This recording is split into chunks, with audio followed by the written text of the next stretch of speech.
Hello student, I am Shruti from Unique Classes. Today is my second video on YouTube channel. जैसा कि आप लोग जानते हैं कि हम लोग 2025 का बजट डिस्कस कर रहे थे, जिसका हम लोगों ने फर्स्ट पार्ट कंप्लीट कर लिया था और हम लोग बजट के थर्ड पिलर जो कि है आर्थिक और नवाचार में निवेश, इसके बारे में देख रहे थे। अब आइए हम लोग उसके आगे के कुछ पॉइंट्स को डिस्कस करते हैं। अब हम लोग देखेंगे टूरिज्म सेक्टर में निवेश। तो टूरिज्म सेक्टर में निवेश कहाँ कहाँ किया गया है सरकार के द्वारा। रोजगार आधारित विकास के लिए पर्यटन स्थलों की खोज की जाएगी, नए पर्यटक स्थल बनाए जाएंगे। 50 नए पर्यटक स्थल राज्यों के माध्यम से विकसित किए जाएंगे। ई वीज़ा की सुरक्षा दी जाए, इलेक्ट्रिक वीज़ा की शुरुआत की जाएगी। युवाओं का कौशल और विकास किया जाएगा टूरिज्म के क्षेत्र में। होम स्टे के लिए ऋण प्रदान किया जाएगा लोगों को। राज्यों को निष्पादन संबंध प्रोत्साहन दिया जाएगा। नेक्स्ट स्कीम है पीएम अनुसंधान अध्येता वृत्ति। आईआईटी और आईआईएस में 10,000 फेलोशिप भारत सरकार द्वारा दी जाएंगी। सेकंड जीन बैंक स्थापित किया जाएगा।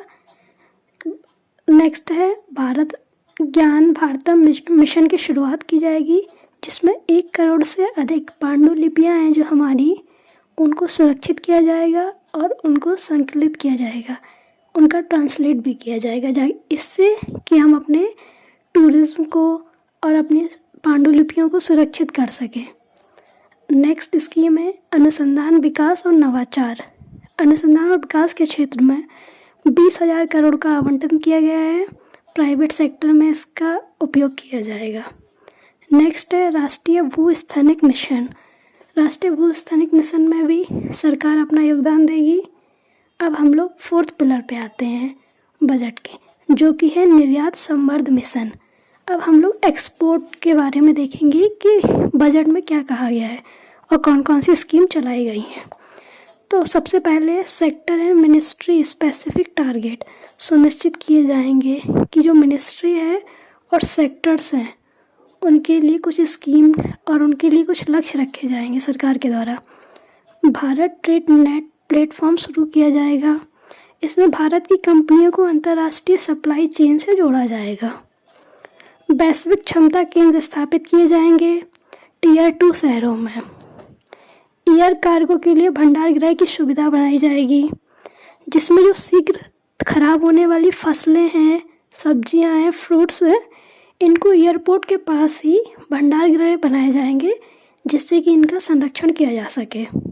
नेक्स्ट है वित्तीय क्षेत्र में सुधार और विकास। फाइनेंस के क्षेत्र में भी सुधार किए जाएंगे सरकार के द्वारा। बजट में बताइए है ग्रामीण क्रेडिट स्कोर फ्रेमवर्क लॉन्च किया जाएगा। नेफेड के माध्यम से आंशिक ऋण संवर्ध सुविधाएं शुरू की जाएंगी। केवाईसी रजिस्ट्रेशन शुरू किया जाएगा। एफडीआई में 74% से बढ़ के 100% की बैंक से हम लोग एफडीआई निवेश कर सकते हैं, जो कि 74 था पहले, अब सरकार के द्वारा 100% कर दिया गया। लेकिन हम लोग सिर्फ ये इंडिया की ही कंपनियों में एफडीआई निवेश कर सकते हैं 100%, बाकी अदर कंपनियों के लिए नहीं है ये स्कीम। नेक्स्ट बजट में बात की गई है कर सुधार की। तो जो प्रत्यक्ष करों में परिवर्तन किया गया है और नया आयकर विधेयक लाने की बात की गई है सरकार के द्वारा। अभी तक जो था वो 1991 के तहत था। इसमें 298 सेक्शंस हैं आईटी बिल में, जो कि हमारे अभी तक 298 थे, लेकिन अब इसमें संशोधित करने की बात की गई है और इसको सरल बनाने की बात की गई है न्यू बिल में। विनियामक सुधार किए गए हैं, जैसे उत्पादकता और रोजगार को बढ़ावा देने के लिए सरकार विनियामक फ्रेमवर्क लाएगा। भारत सरकार के द्वारा उच्च स्तरीय समितियां बनाई जाएंगी। राज्यों के लिए निवेश अनुकूल सूचकांक की शुरुआत की जाएगी। एफएसडीसी का मैकेनिज्म स्थापित किया जाएगा भारत में। जन विकास विधेयक 2.0 लाने की कोशिश में है सरकार। अब हम लोग देखते हैं कि निवेश के माध्यम से दवाइयों की उपलब्धता में कितनी सुधार की गई है गवर्नमेंट ने। तो जो जीवन रक्षी दवाइयाँ हैं, जैसे कैंसर की दवाइयाँ हैं आदि, उनमें छूट दी गई है सरकार के द्वारा इस बजट में।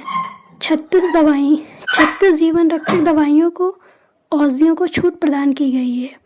6 दवाइयों को 5% शुल्क वाली सूची में रखा गया है। 37 दवाइयों और 13 नए रोगी सहायता कार्यक्रमों को छूट प्राप्त सूची में जोड़ा गया सरकार के द्वारा। आइए अब हम लोग देखते हैं प्रत्यक्ष कर प्रस्ताव कि सरकार के द्वारा कर का किस प्रकार से आवंटन किया गया है। जैसे जिसका इनकम 0 से 4 लाख है उसको कोई भी टैक्स नहीं देना होगा। जिसकी इनकम 4 से 8 लाख है वो 5% टैक्स देगा। जिसकी 8 से 12 लाख है वो 10% टैक्स देगा। जिसकी 12 से 16 लाख है वो 15% टैक्स देगा। जिसकी 16 से 20 लाख है वो 20% टैक्स देगा। जिसकी 20 से 24 लाख है वो 25% टैक्स देगा। और जिसकी 24 लाख से ज़्यादा इनकम है वो 30% टैक्स देगा।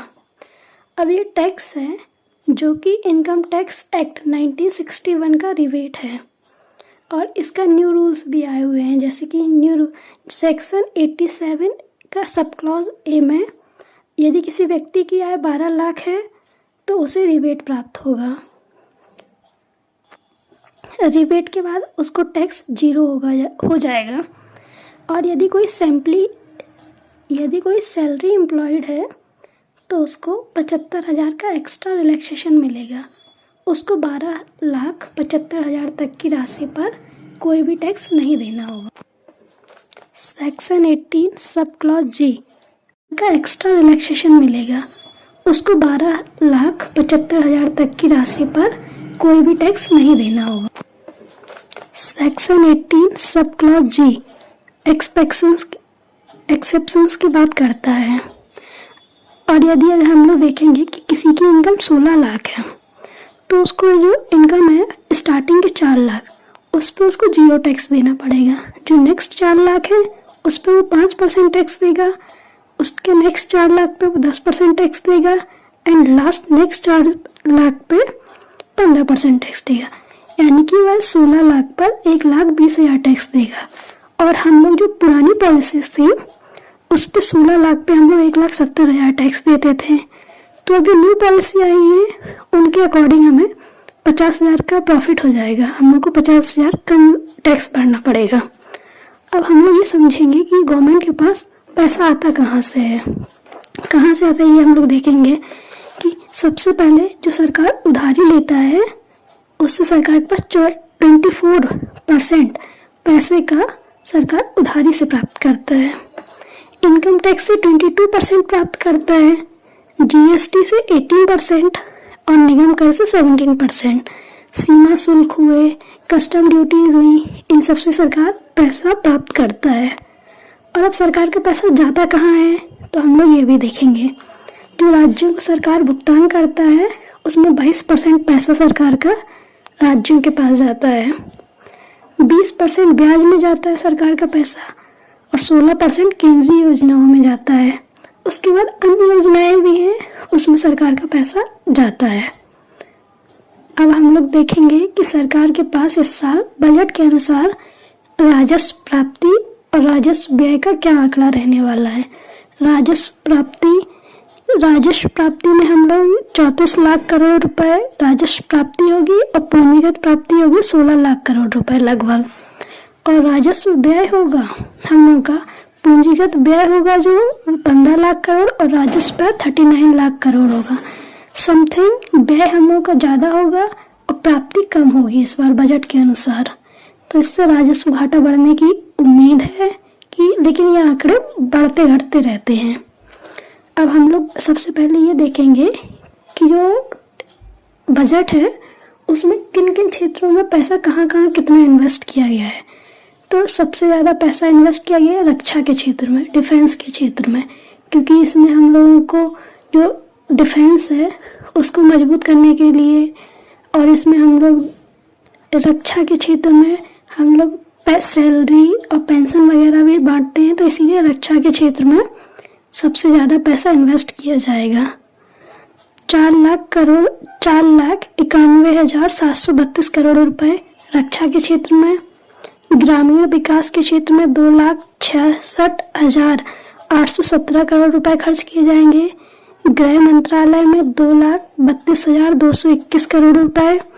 कृषि के क्षेत्र में 1,71,437 करोड़, शिक्षा के क्षेत्र में किए जाएंगे 1,28,650 करोड़, स्वास्थ्य के क्षेत्र में 98,311 करोड़, शहरी क्षेत्रों में 96,777 करोड़, सूचना प्रौद्योगिकी में 95,298 करोड़, ऊर्जा के क्षेत्र में 81,174 करोड़, उद्योग के क्षेत्र में 65,553 करोड़, समाज कल्याण में 60,052 करोड़ और वैज्ञानिक विभाग में 55,669 करोड़ रुपए सरकार के द्वारा आवंटित किए गए हैं।